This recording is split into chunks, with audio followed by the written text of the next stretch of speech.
Oh, Al-Ghazali in his book Al-Mustasfa, we discussed a section of it before. This section is from his introduction to logical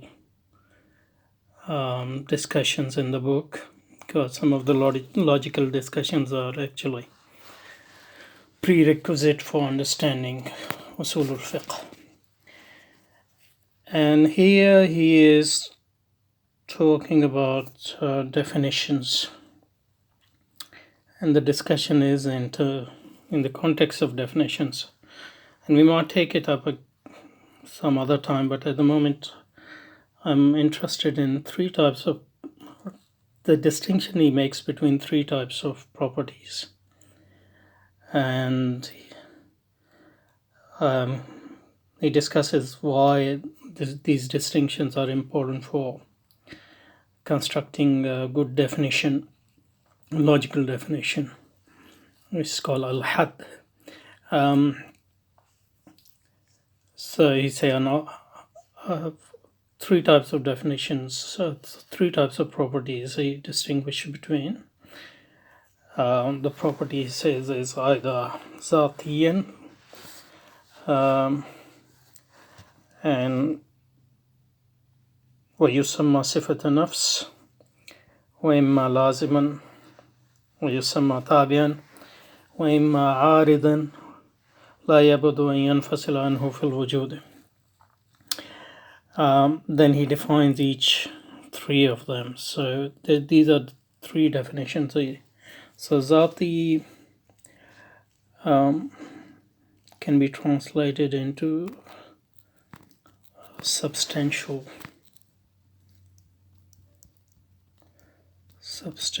property or attribute of a thing, and lazim can be translated into necessary.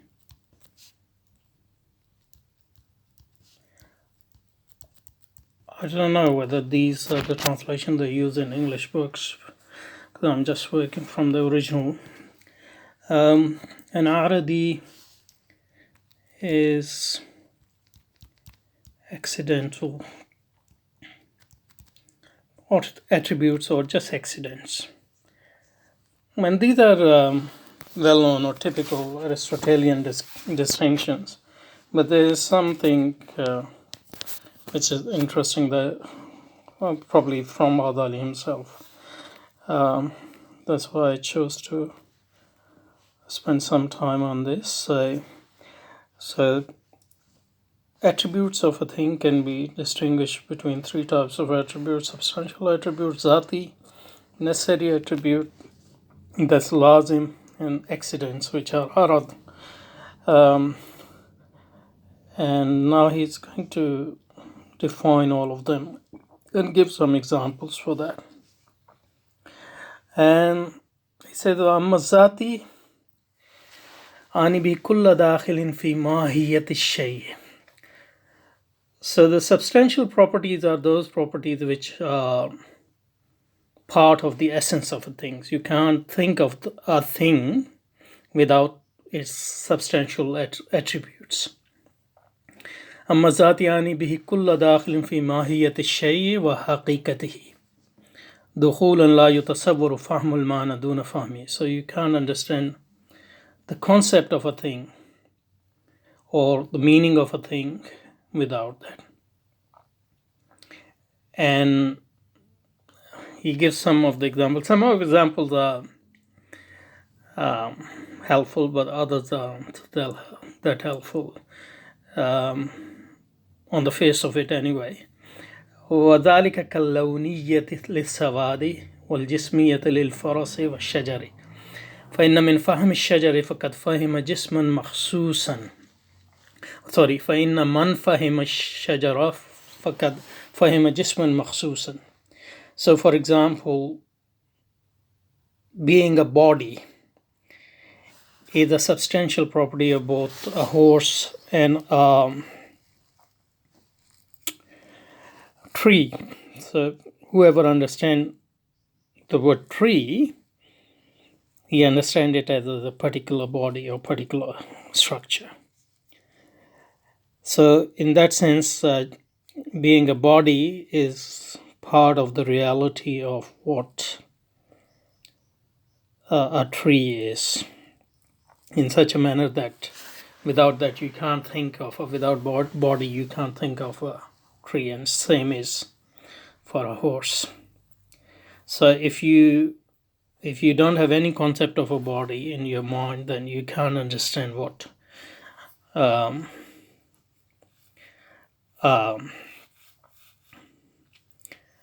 tree is or what a horse is. وما يجري هذا الماء فلا بد من إدراج في هذا الشيء فمن يحض النبات يلزم أن يأكل جسمه. So that's the definition of substantial property. So substantial property is the property which, or zati, which is part of the essence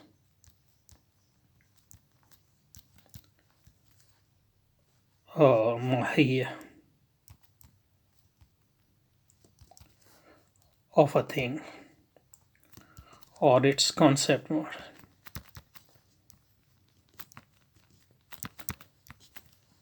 So he's giving example of a tree, an example of a horse, and what he's saying is having a body is part of the understanding of a concept of a tree or concept of a horse, and without this concept of a body you can't understand the meaning of the concept of tree or horse. So by the way he defines it, we understand that if you want to know what a substantial property or property, there can be more than one, of a thing is, then what you do is, in your mind, you subtract all the properties.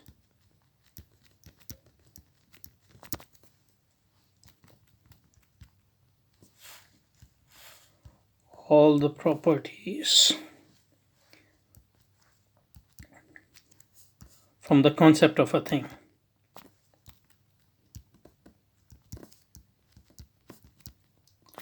Until you cannot subtract anything more,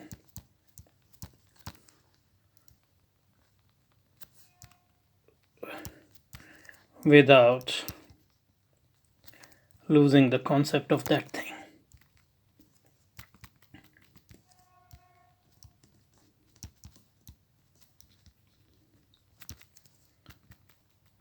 So for example, take the example of a horse. So you can change the color of a horse. You can conceive of a horse without a particular color. So it means that a particular color, black or blue or whatever, or white, is not part of the essence of. But when you come to body, you can't subtract, you can't conceive of or you can't think of a horse in your mind. It doesn't have a body. So that tells us that the body is the substantial property of the horse. So substantial property never leaves a thing. You can't think of a thing without its substantial property. Okay, so the second one is lazim, amal lazim. So lazim is a necessary property or necessary attribute. Like substantial property, it doesn't leave the thing, but you can think of a thing without thinking of its necessary properties. So it means that although necessary properties never leave a thing, they nonetheless are not part of the essence of a thing. So you can think of a thing without its necessary property. And here he gives the example of وَأَمَّا اللَّادَمُ فَمَا لَا يُفَارِقُ الذَّاتَ الْبَتَّةَ. So it doesn't leave the thing. ولكن فهم الحقيقة والمحي فهم الحقيقة والماهية غير موقوف عليه. But understanding of a thing's essence is not dependent on it. For example, كوقوع الظل لشخص الفرس والنبات والشجر عند طلوع الشمس فهذا أمر لازم لا يتصور أن يفارق وجوده عندما يعبر عن مجاري العادات باللزوم ويعتقده ولكنه من توابع الذات ولوازمه وليس بالذاتي له وأعني به أن فهم حقيقته غير موقوف على فهم ذلك له إذ الغافل عن وقوع الظل يفهم الفرس والنبات. So let's complete it. بل يفهم الجسم الذي هو أعم منه وإن لم يخطر بباله ذلك وكذلك كون الأرض مخلوقة وصف لازم للأرض لا يتصور مفارقته لها ولكن فهم الأرض غير موقوف على فهم كونها مخلوقة وقد يدرك حقيقة الأرض والسماء من لم يدرك بعد أنهما مخلوقتان. Okay, so necessary properties share with the substantial property one thing, they don't necessary properties.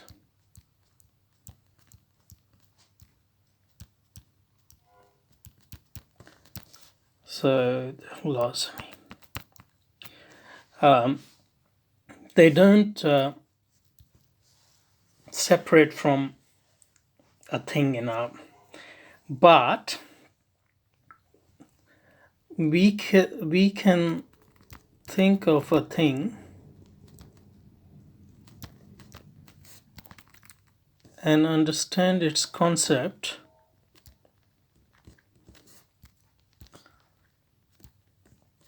without them. So he gave the example of his example a bit more tricky, but a shade of a tree or a horse when the sun is out. So from habit or from experience we know, so this is a habitual necessity, not the logical necessity, that a body when the sun is on can't be separated from its shade. So shade is always there whenever there's a body and the sun is out.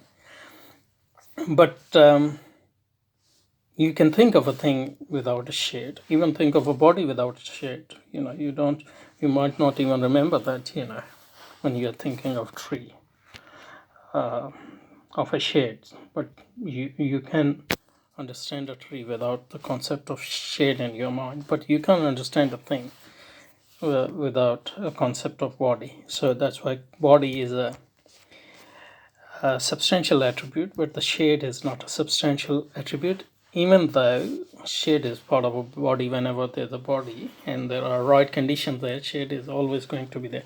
That's why I think we should look for some other example. This doesn't necessarily so for example, there are other attributes of a body. For example, color as such. So we can't think of a body without a color. But we can understand the concept of a horse without referring to the concept of color. Even we can understand the concept body without referring to the concept of color. So that means that although color is not a particular color, but color as such is a necessary attribute of a body or a horse, but it's not a substantial property or substantial attribute of a horse. And the last one are those attributes which are neither necessary nor substantial attributes, and those attributes are called awarid or singularities al-arid. And those are ومالعارض فاني بما ليس من ضرورة أن يلازم بل يتصور مفارقته إما سريا كحمرة الخجل وبطيا كسفرة الذهب وزرقة العين وسواد الزنجي وربما لا يزول في الوجود كزرقة العين ولكن يمكن رفعه في الوهم. وأما كون الأرض مخلوقة وكون الكثيف ذا ظل مانع النور فإنه ملازم لا تتصور مفارقته بل يفهم دونه. So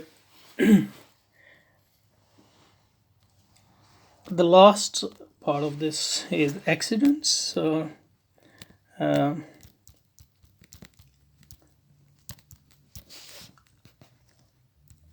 al-arid, so attributes which are neither substantial, so you can think of a thing without them, and nor they are necessary. So you can think of a thing without them. So he gives some examples here. The example of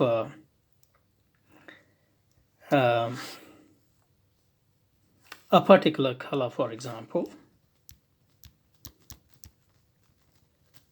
So the color of the pen I'm using is black, but